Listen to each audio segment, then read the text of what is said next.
Casa Cash. Hoje eu, Lenora Rolfs e o Eduardo Faleiro, o Dudu, que está aqui do meu lado, nós vamos conversar com o arquiteto, urbanista e muito mais coisa, o Lucas Durães. E eu vou apresentar o Lucas antes, para quem ainda não conhece essa figura ilustre. O Lucas é arquiteto e urbanista pela UFMG, completou a graduação dele em Milão e Roma, chique demais, e o trabalho que fez de conclusão de curso, intitulado Belo Horizonte sob Trilhos, alcançou nota máxima e foi indicado ao prêmio Ópera Prima pela Escola de Arquitetura e Urbanismo da UFMG. Antes de se formar, o Lucas fundou o Guaja, que a gente tem muita história para contar de lá. É uma importante plataforma de empreendedorismo e educação com foco nas áreas de arquitetura e design e que está prestes a inaugurar uma unidade no edifício Copan, de São Paulo. Não é? Que beleza, hein? Bem-vindo, Lucas. Obrigado, gente. Nosso querido amigo, múltiplo homem. Dudu estava lembrando aqui que antes do Guaja tem outra história muito boa para contar, né? Eu me lembro de ter ido, acho que você pode relembrar isso aí, da alfaiataria, né? Sim. Que era ali já quase na esquina do então Guaja. Sim, na casa ao lado, né? Casa ao lado, que foi demolida já? Ia ser. Infelizmente. Apesar de termos tentado tanto, né? Cara, isso marcou minha vida, assim, sem dúvida, e de muita gente daquela turma, porque foi um movimento espontâneo, lindo, em defesa do patrimônio, em defesa da história daquela casa. E eu acho que dali talvez tenha surgido essa vontade do que veio a virar o Guaja depois, né? Total. A gente já tinha, né, o Guajajaras, que foi um dos primeiros coworkings da cidade, lá no centro. E aí a gente chegou um determinado momento que a gente estava cheio de ideias, estava bem efervescente, assim. Só que essas ideias eram um pouco ousadas, um pouco difíceis ali de entender se ia dar certo, se não ia, se era viável, se não era. E tivemos essa oportunidade. Meu avô, né, irmão, foi um famoso alfaiate na cidade. Ele tinha nos deixado naquela época e minha família estava querendo vender a casa para uma construtora. E eu lá batalhando para que eles não fizessem isso, mas fui voto vencido, né? Porque eu era da outra geração que não decidia nada. E aí, quando eles assinaram um contrato com a construtora, havia 6 meses para entregar a casa. E aí eu peguei e falei, então agora que vocês venderam, me dá a chave aqui, que eu vou pegar essa casa e vou fazer ocupar, aqui. Né? Exato, vou fazer ocupação artística. Exato. Foi um grande experimento, né? Um grande experimento. E chamamos parceiros, né? O pessoal da Perestroika, que estava chegando naquela época em BH, o pessoal da Galeria Quarto Amado, que desenvolve um trabalho muito legal com jovens artistas. Então chamamos essas pessoas, juntamos, criamos um grupo. E aí, isso era um mês de janeiro, eu falei, pessoal, daqui a 6 meses essa casa vai ser demolida. Então, a gente tem isso aqui por um breve período para brincar. E como é que era a dinâmica? Pois é, e aí isso criou uma história que eu acho que é isso que o Dudu traz, dessa memória que ele tem daquele espaço, de ser uma coisa... Quando você se liberta dessas amarras, você pode ser mais arriscado, né? Você pode ser mais experimental. Então, a gente misturou ali um bar, que era um boteco, assim, muito simples, só aceitava dinheiro e gelava cerveja no gelo, assim. A gente ficava com a mão dura no final da noite. Tinha uma loja onde Carlos Pena se lançou, a No Shows, várias marcas importantes hoje começaram ali. Tínhamos um espaço de coworking, óbvio, um espaço também de educação, né? Uma sala de aula. E a gente operou ali durante 3 meses... e que assim, semana sim, semana não, a gente tinha um vernissage, a gente sempre chamava um artista diferente. Inauguramos com um desfile de moda em homenagem ao meu avô. Então, assim, foi um espaço realmente muito interessante. O espaço assim. lá de cima que aconteciam as palestras, né? Como é que chamava aquele terraço? Era um galpão maluco que meu avô fez na década de 80, quando ele e meu pai abriram a Blade Runner. Era ali que eram feitas as calças jeans. Pra quem não sabe, o Blade, que é um famoso, uma figura emblemática de Belo Horizonte, é o pai desse cara. Exatamente. Pra mim foi uma grata surpresa, porque eu conheci conhecia seu pai de muito tempo. Sim. Fui te conhecer depois. É filho do Blade? Não acredito. Muito bom. E sua mãe também, né? Que foi minha colega no Loyola, né? Tem muita história. Belo E a Horizonte história sendo um ovo. a história do coworking começou como, Lucas? Pois é, aquele espaço, Lenora, onde a gente se conheceu, inclusive, porque Isso. Lenora foi uma das primeiras coworkers, né, do Guajajaras na época. Entrei Foi e usuária. apaixonei. Foi Ótimo. Foi assim que a gente se conheceu, né, como Foi. ela foi minha cliente. É. Aquele espaço era o escritório de advocacia da minha mãe. E aí, o imóvel estava com alguns problemas de infiltração e etc. Isso no centro, né? Lá no centro, 2013. E eu tinha acabado de chegar de Milão e ela falou que ia fazer uma reforma, que ela estava de saco cheio, já queria dar uma reduzida no escritório dela, ela ia reformar para resolver os problemas ali das esquadrias e alugar. Ou seja, ela já ia sair e já tinha um dinheiro guardado para fazer essa reforma. Eu virei para ela e falei assim, vamos pegar o mesmo imóvel, o mesmo dinheiro, ao invés de só reformar, vamos abrir um coworking? Aí ela não entendeu nada que eu estava falando, eu tive que abrir o Google e mostrar para ela.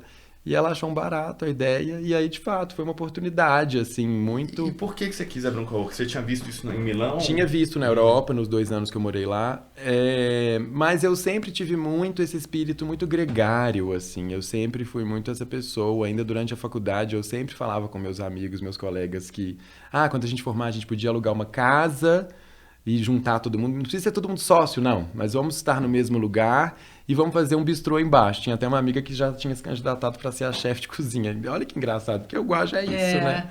E aí eu acho que foi aquelas coisas que às vezes são ímpetos, né? São instintos que a gente já tem, que às vezes a gente até não quer tirar do papel assim ativamente, mas de repente surge uma oportunidade que encaixa com aquele ímpeto que você já tinha guardado dentro de você em algum lugar, a coisa vai, né?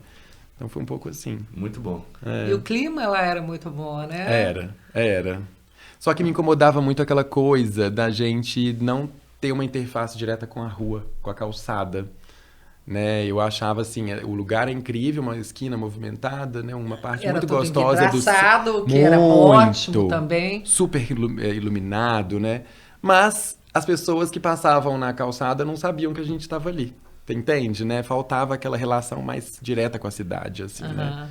Essa coisa do acaso que muito me interessa, assim, né? Dessas descobertas não planejadas, assim, né? Que é a coisa mais legal da cidade, é isso, né? E aí, vocês chegaram no Guaja. E aí o que acontece? Aí eu tentando desvendar como que a gente poderia evoluir o negócio para estar mais na cidade, aí que veio essa história da alfaiataria que eu tava contando. Que foi uma introdução do que viria a ser o Guaja. E aí, né? se era de calçada que a gente estava precisando, foi calçada que a gente teve, né? Porque ali ficava realmente assim... Tomava conta da rua. Tomava. Aliás, teve um momento histórico ali, foi a derrubada do muro. Foi. Nossa, isso foi incrível. Foi emocionante pra caramba. Nós mesmos que era muito simbólico isso. Meu avô, tadinho, quando ele ficou mais velho, porque antes a casa, assim como aquelas casas todas aqui da década de 40, tinha um murinho baixinho e uma gradinha baixinha. Só que ele ficou mais velho, ele morou lá a vida inteira, ele começou a ficar com medo de ladrão, mandou construir um muro gigante na porta da casa, que foi uma tristeza, né? Porque a casa linda ficou lá escondida, lá atrás. Aí quando minhas tias odiaram, né? Eu peguei e falei assim, gente, a gente tem que tirar esse muro. Mas aí vai entrar ladrão, não sei o quê. Eu falei assim, vocês já vão demolir a casa, deixa eu tirar o muro. Aí a gente demoliu o muro com nossas próprias mãos. Assim, perigo, inclusive, né? Os meninos tudo sem API, sem nada, a gente lá quebrando. Aí a gente fez, tipo, toda uma fenda, assim, depois a gente empurrou. Mas tinha um significado muito forte. Muito. Né? Assim, era uma libertação daquele espaço. Muito. E dali a rua começou a ser ocupada pelas pessoas que estavam ali. Sim. Foi muito bacana. O Guaja, depois, né, assim, até hoje, eu acho que transformou muitas pessoas, sabia? Né? Porque ofereceu muito conteúdo diferente, abriu a cabeça para possibilidades. Sabe o que eu acho bacana do Guaja? Incentivava essa galera a ser empreendedor. Exatamente. E dava incentivo, força e qualificação para isso. Exatamente. E tinham coisas muito inusitadas. Eu, por exemplo, fui em uma vez que era cerveja e cinema. Então você ia lá escutar sobre cinema. Sim. E ao mesmo tempo você apreciava uma boa cerveja. Isso. Entre tantas outras coisas maravilhosas. Sim. E fora quem estava ali trabalhando também no coworking, em cima... eu adorava falar isso. Falava assim, gente, você já conhece o Guaja? Já foi lá? Não, você tem que ir. Tá trabalhando em casa? Não, vai lá pro Guaja. Porque o Guaja era assim, a gente trabalhava lá em cima Um café que você tomava lá embaixo, você fazia um contato. Exato. Absurdamente bom, assim, de coisa de trabalho, assim, era muita fluência, né? O que eu acho interessante, sobretudo agora, pós-pandemia, é que a gente já trazia desde lá de trás essa premissa de que o trabalho e nossa vida pessoal estão cada vez mais embolados, pro bem e pro mal, né? Sim. Pro bem porque a gente realmente consegue, às vezes, ter mais liberdade e transitar em mais lugares, né? E o Guaja certamente foi desenhado para isso. Pro mal porque às vezes a gente se pega respondendo um e-mail deitado na cama ainda, umas coisas malucas, né? Mas enfim... o nosso público sempre foram as pessoas que já tinham uma possibilidade ali mais dinâmica, né? De trabalhar de onde quiser, etc. A gente tinha que convencer a pessoa a não querer fazer home office e tal. E aí a pandemia, claro que no primeiro momento foi terrível, mas hoje em dia a gente brinca assim, né? A gente fala com as pessoas, mesmo as que têm empregos em empresas lá com CLT, bate-ponto, mas que hoje em dia pode trabalhar de casa, a gente fala assim, venha fazer home office no Guaja. Aí você fala com o seu chefe, hoje eu vou ficar de home office, só que você vai pro Guaja, entendeu? Então, assim, é interessante isso que você falou, porque a gente, parece que a gente já estava antecipando uma coisa que era uma coisa contínua, mas que a pandemia acelerou, que é das pessoas poderem realmente estabelecer uma relação com o seu lugar de trabalho, que ela é muito mais urbana, né? Que ela é muito mais fluida, que ela possibilita, né, essas descobertas, essas conexões, né? A palavra que a gente usa para isso não tem uma tradução muito certa ainda no português, mas é a serendipidade, né? Sim. Que é o poder do acaso.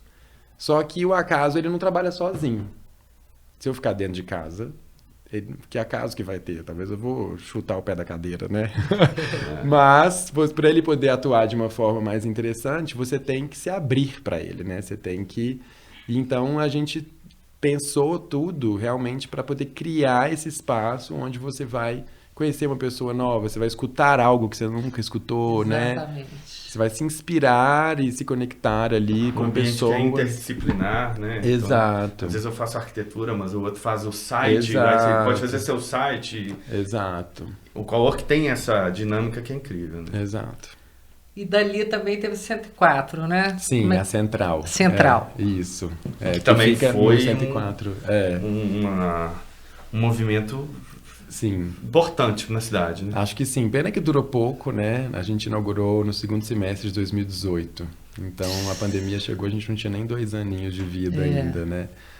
A Central, eu costumo dizer que ela foi uma reinterpretação de tudo que a gente tinha aprendido nos anos anteriores com Guaja, alfaiataria e companhia, mas voltado para um viés mais cultural, né? Então, se o Guaja é voltado para esse universo profissional, né, empreendedor, a Central já era voltada mais para a música, para o teatro, para a festa, né? Então, era como se a gente complementasse ali o percurso, assim, né?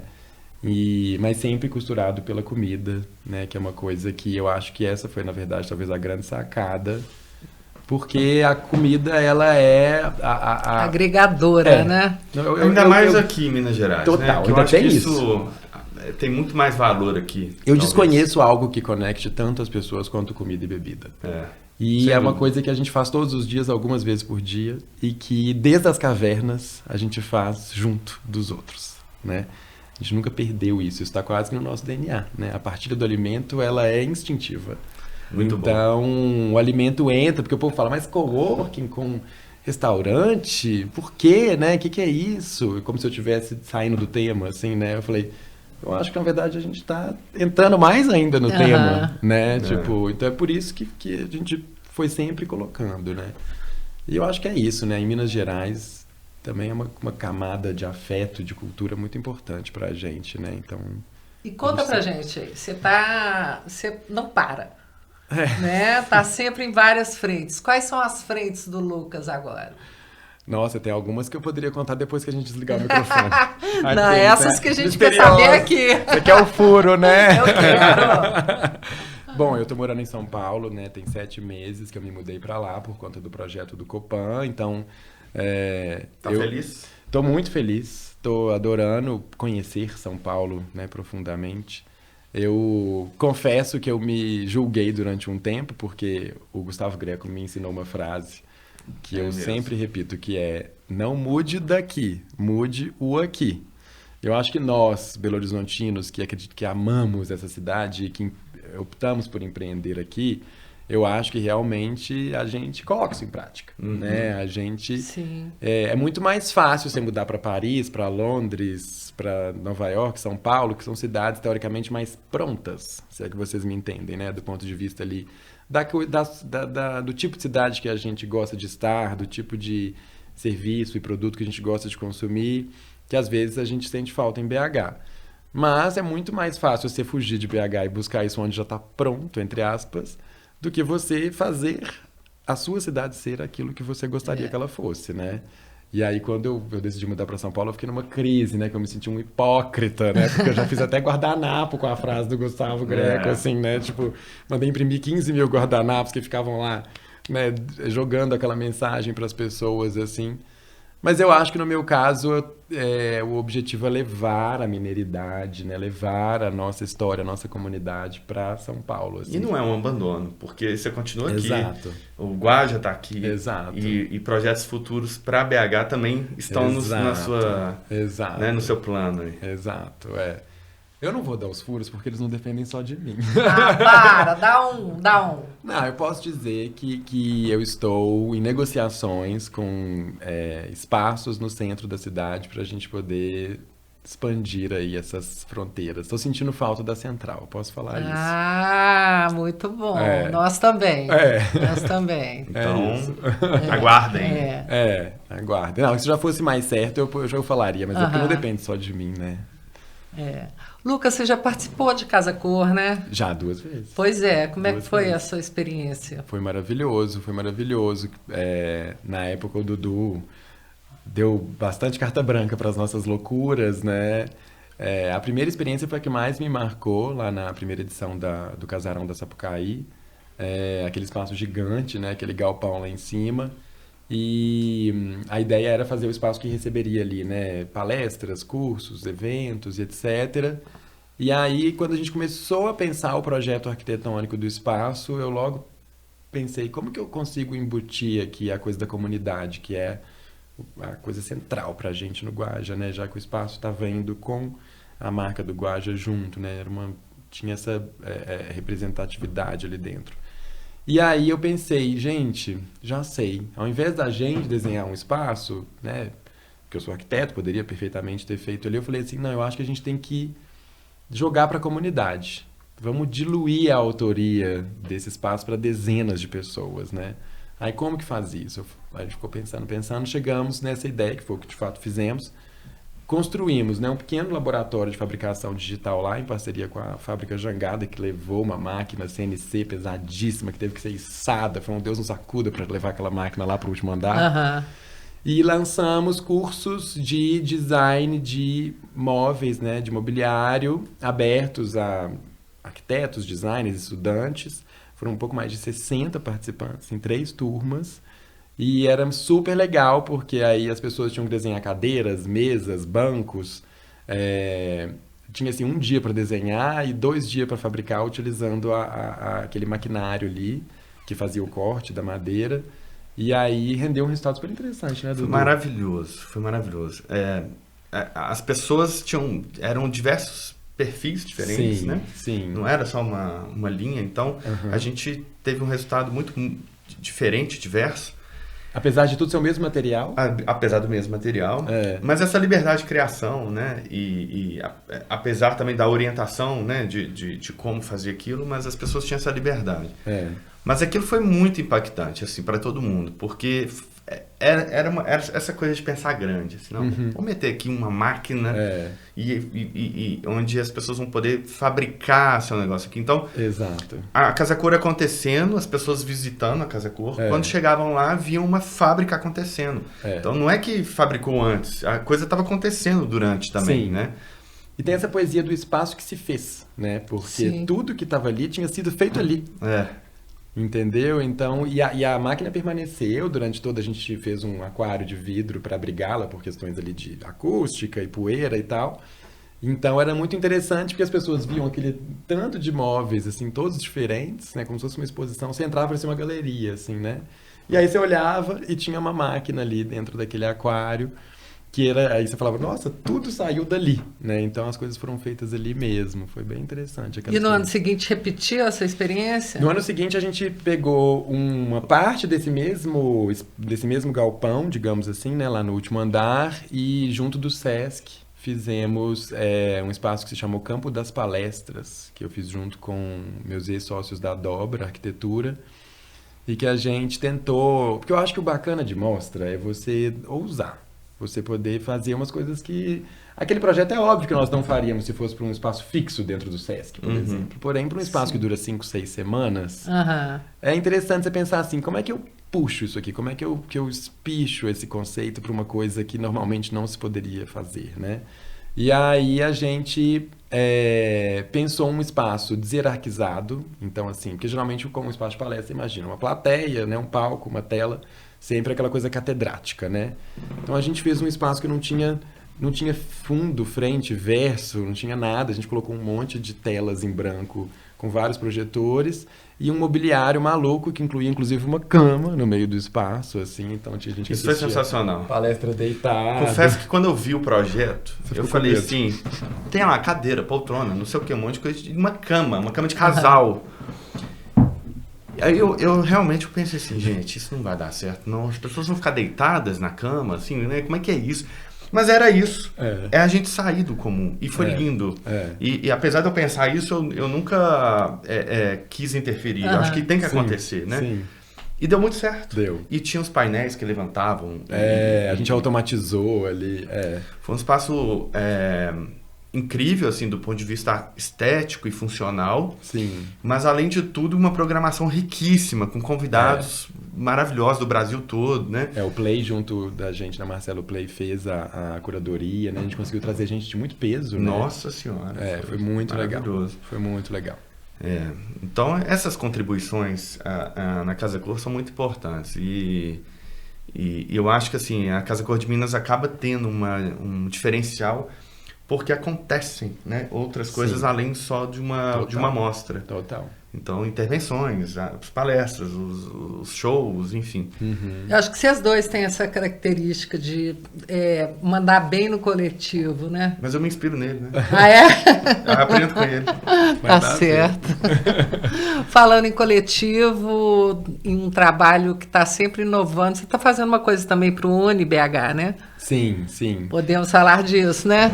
Inclusive, eu utilizei essa experiência da Casa Cor como princípio de pensamento para esse convite que o pessoal do UniBH me fez, né? Que eles têm lá um espaço que estava um pouco ocioso ali dentro da estrutura do curso de arquitetura, que eles queriam que o espaço fosse mais utilizado pelos estudantes, que eles permanecessem mais ali, enfim, né?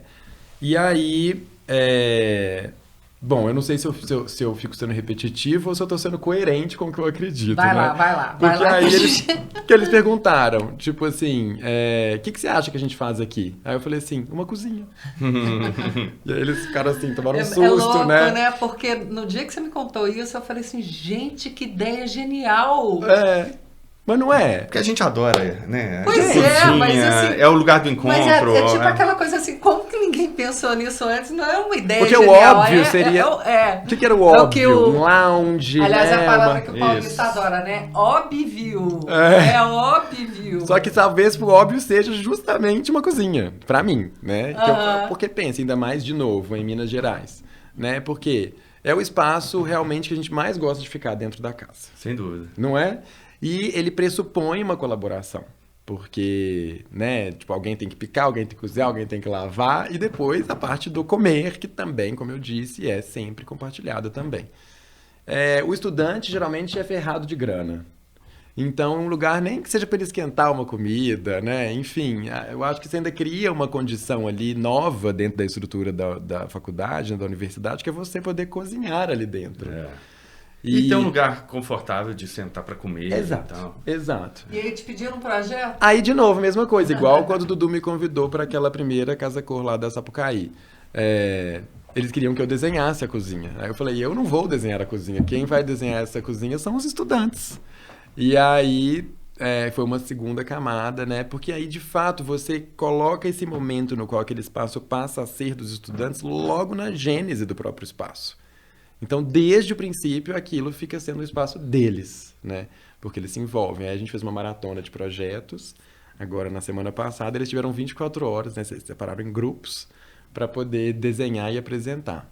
Hoje de manhã fizemos a banca do júri e escolhemos os vencedores. Depois vocês vão ver, vai ser divulgado até sexta. E foi legal o envolvimento deles?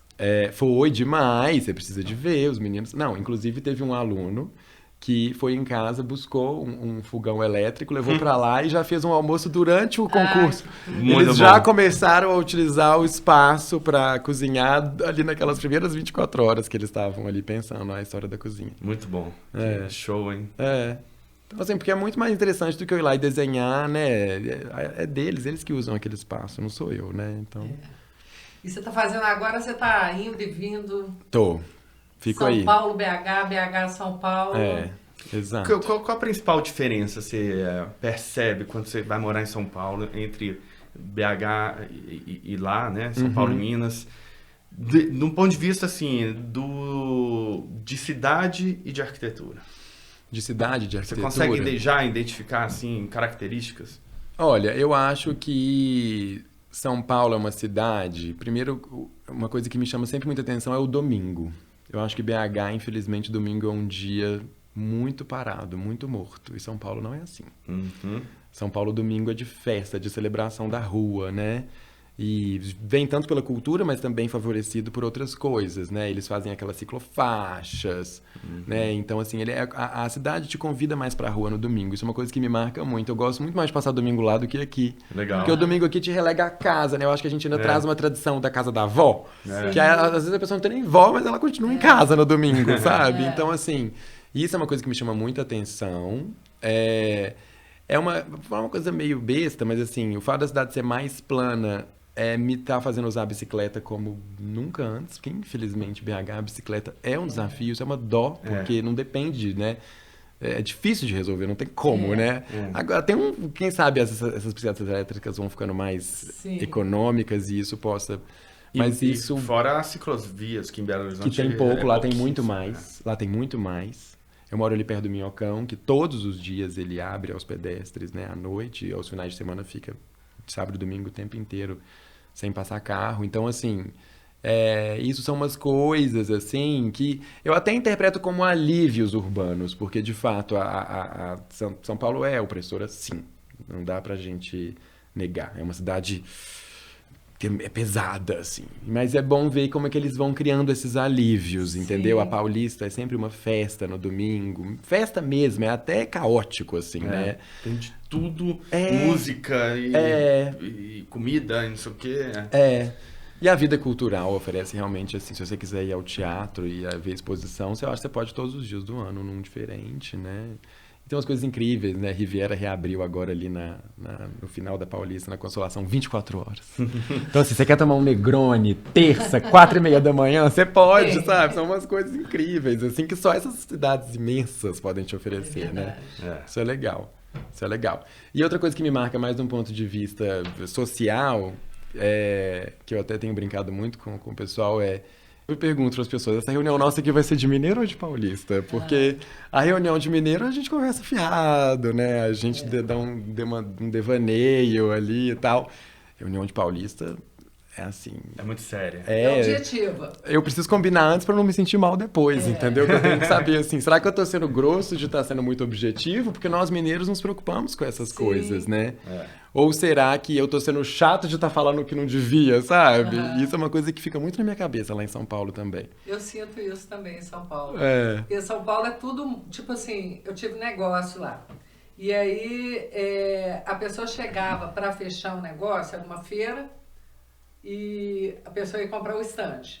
Se alguém de Belo Horizonte, alguém do Sul, eu quero conhecer o lugar, mas quanto é que custa, mas quantos metros quadrados, quem que vai estar do meu lado, não sei o quê. O paulista chega lá e fala assim, eu quero isso, isso, isso. Tem esse. Eu não quero nem ver. Já vou fechar esse aqui, pronto. Exato. E no começo eu ficava muito... Aquela mágoa mineira, eu falava assim, nossa, pessoal meio grosso. Exato. Não é difícil isso. É a gente conseguir não ficar ofendido pelo outro, pela objetividade do outro, e ao mesmo tempo a gente também calibrar como é que a gente se comporta nessa história, né?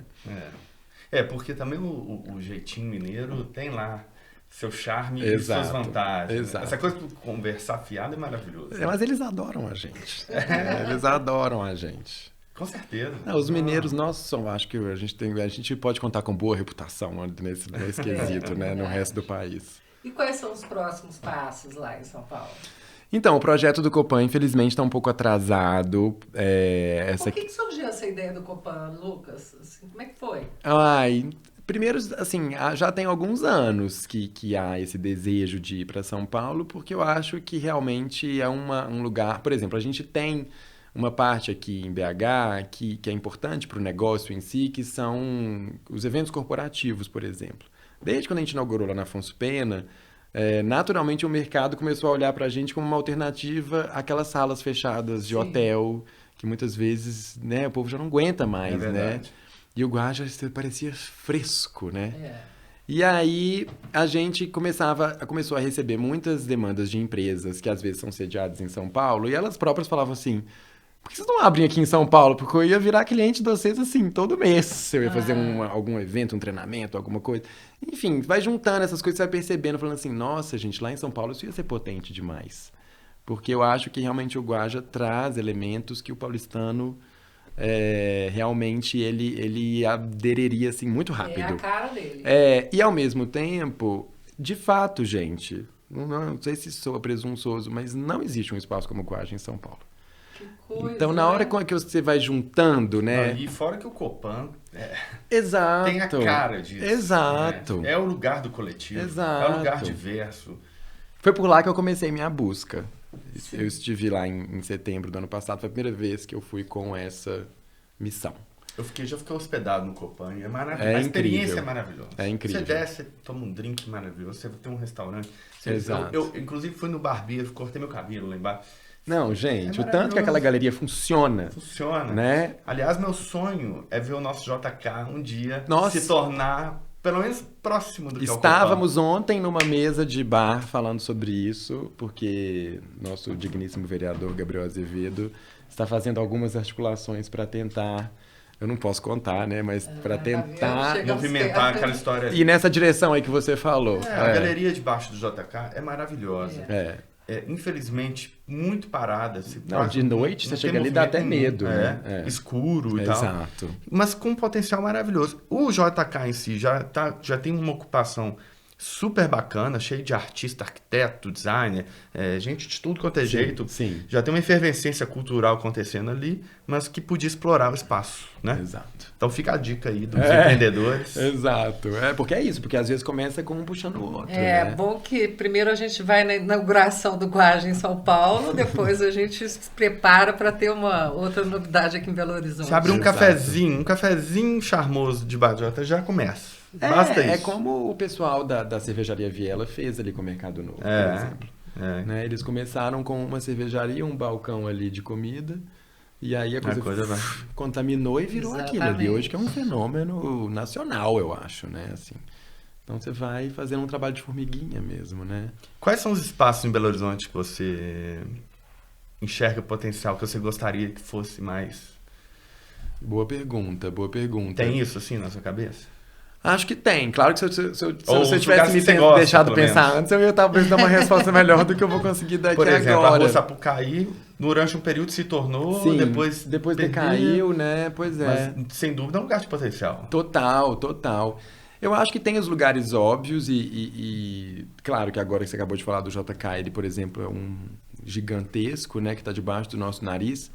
Mas eu acho que tem alguns empreendedores aqui na cidade, como foi o caso da Jordana em relação à benfeitoria, né? Que foi quem começou ali aquele movimento de chamar de volta a atenção para Sapucaí. E como eu acho que é muito o caso, né, da turma da Viela, né, o Rafa Quick, que ele abriu o juramento ali no Pompeia, e aí já levou nossos olhares para lá também. E ontem eu fui conhecer o Forno da Saudade, que é o novo empreendimento deles ali na Rua Patrocínio, no Carlos Prates. que fica naquela praça do Pisa-na-Fulô. Que já é um novo movimento incrível também. É embasbacante, assim. Já é um dos lugares mais legais de BH. Assim, é impressionante tudo, a calibragem que eles conseguiram fazer, né? Da arquitetura com a experiência, com a vista da cidade ali aos seus pés, com a comida, a pizza é sensacional. Então, assim, impressionante o olhar que esses meninos têm, assim. Eu acho que a gente tem muita sorte de tê-los na cidade, assim, porque Sem dúvida. Eles realmente vão nos premiando com essas novidades. Agora, a outra resposta óbvia, mas que infelizmente eu acho que é mais óbvia pra gente que pensa sobre isso, devia ser mais óbvio no sentido amplo, né? Assim, é o centro, né? Que você vê, São Paulo, por exemplo, você tem lá. Eu vejo a Casa do Porco da janela do meu quarto, lá em São Paulo. Acabou de subir na lista de 17º para 7º melhor restaurante do mundo, naquela lista lá dos 50 Best.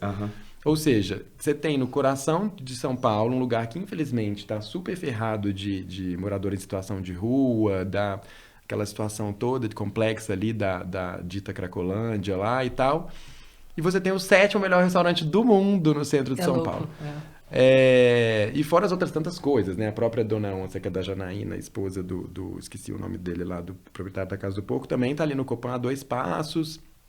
Enfim, o centro de São Paulo, você vê muitos empreendimentos imobiliários, ou seja, claro, também tem o bendito risco da gentrificação e etc. Mas assim, a gente tá tão longe de ter esse problema aqui em BH, do centro ser gentrificado dessa forma, eu acho, porque ainda estamos num estágio tão anterior de valorização do centro, né? Mas temos coisas importantes acontecendo, né? O Alton Palace agora foi adquirido por uma família que vai restaurá-lo e transformar em moradia e escritório, que é incrível. Que é já um projeto que promete. Que isso é maravilhoso, porque a gente tem que trazer morador para o centro. O P7 Criativo, que inaugurou recentemente na Praça 7, num edifício maravilhoso de Niemeyer. Então temos tem o Cine Brasil ali. Exatamente. Cine Brasil. Poxa, com aquela arquitetura impecável. Exato. Tudo entendeu? isso é muito importante. Há tempos atrás, quando estourou também a varanda do Maleta, né? Sim. Era um movimento um pouco nesse sentido, né? Total. Da coisa acontecer ali. Você vê como que a gente é carente dessas coisas, né? O Bar Palito, que inaugurou recentemente ali na Praça Raul Soares. Você vê como é que as pessoas ficam loucas quando surge uma oportunidade, né, de viver aqueles lugares. Os lugares são bonitos, uma varanda maravilhosa. Agora imagina quantas oportunidades daquela existem. Demais. Né? É isso aí. Então, assim, a questão é criar esse movimento, é criar essa cultura, é exercitar esse olhar, é despertar esse interesse, sabe? Mas está acontecendo, eu tenho certeza que está. Muito mais lento do que nós gostaríamos. Muito atrás, por exemplo, de São Paulo, que já está nessa mais tempo, também lá com aquela quantidade de dinheiro que eles têm. Não, acabou de inaugurar de janela do meu quarto. Eu olho para a Casa do Porco aqui, quando eu olho para frente, inaugurou um cineclube de rua na porta da minha casa, no centro de São Paulo. Muito bom. Pensa. Esse resgate dos cinemas de rua... Olha que legal. É muito legal. E esse é mais que um resgate. Os malucos fizeram um cinema novo, de rua. Mas que você tira as cadeiras e vira lugar de festa, que é uma tendência muito grande, que é uma coisa que a gente exercita muito no Guaja também, que faz um lugar aí que pode ser tudo, né? É cinema, mas também é show, mas também é festa de música eletrônica, e aí você sobe a escada, toma um drink. Então, assim, é muito bom ver que realmente é para lá que a gente está indo, mas eu honestamente queria que fosse mais rápido, que eu sou ansioso. Mas você já contribuiu bastante, né? E contribui ainda. Continua, né? Fizemos um hiato aqui. Vai ter que cortar depois na edição. Ou não. Ou não. Ou não. Mas é isso, né? Eu acho que os movimentos espontâneos, eles são muito importantes, assim, de locais. Assim, exato. Né? E eu acho que BH, cada vez mais isso acontece. Poxa, o cura acontece de um lado, aí a gastronomia vem de outro com os meninos. Aí daqui a pouco vem a hotelaria ou habitações. Sim. Enfim, eu sou apaixonado com o movimento de Belo Horizonte.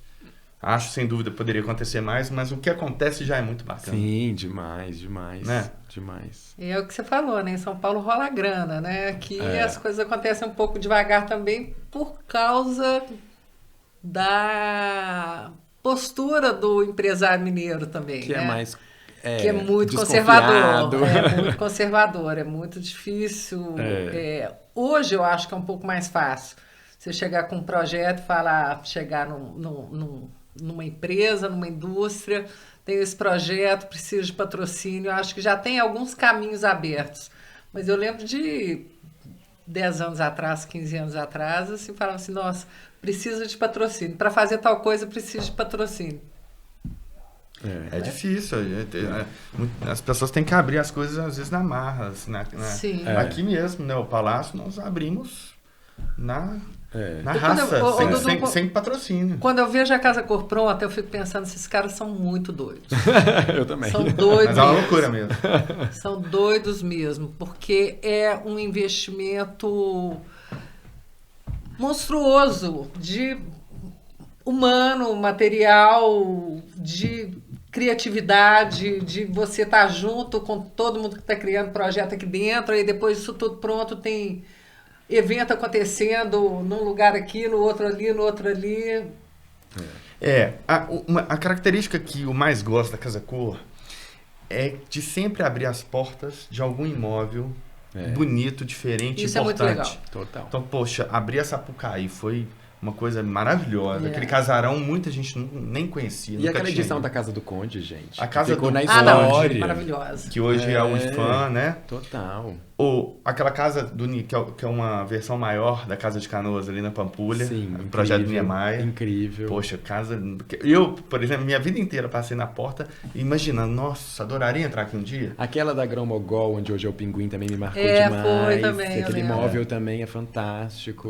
Isso é muito incrível. Esse lugar, o Palácio, que também ninguém nunca imaginou entrar aqui. Nossa, aquela coisa então, que você passava no muro, assim, pensava, uau, tem um Palácio das Mangadeiras aqui, uau. Aí, hoje em dia, a porta tá aberta, né? Muito legal. Lá no casarão da Sapucaí, como é que tá em... Tá em restauro. Em restauro. É um restauro complexo, devagar, via projeto de lei, né? Então, ele tá acontecendo em etapas. Mas hoje, se você passar lá, você já vê ele por fora totalmente restaurado, tá lindo. E agora a parte de dentro é um pouco mais devagar, porque é parte elétrica, não sei o quê, hidráulica, piso. Mas a intenção é que em breve ele vire um centro cultural. Não sei, não sabemos ainda, né? Quem vai fazer a gestão. Mais uma novidade para a cidade, gente. Total. Mas lá vem, uma hora vem. Legal. Queridos, vou agradecer demais Ótimo papo. a presença, muito bom. delícia muito bom de mesmo. papo. Muito obrigada. Vem mais Casa Cast por aí, tá? Beijo.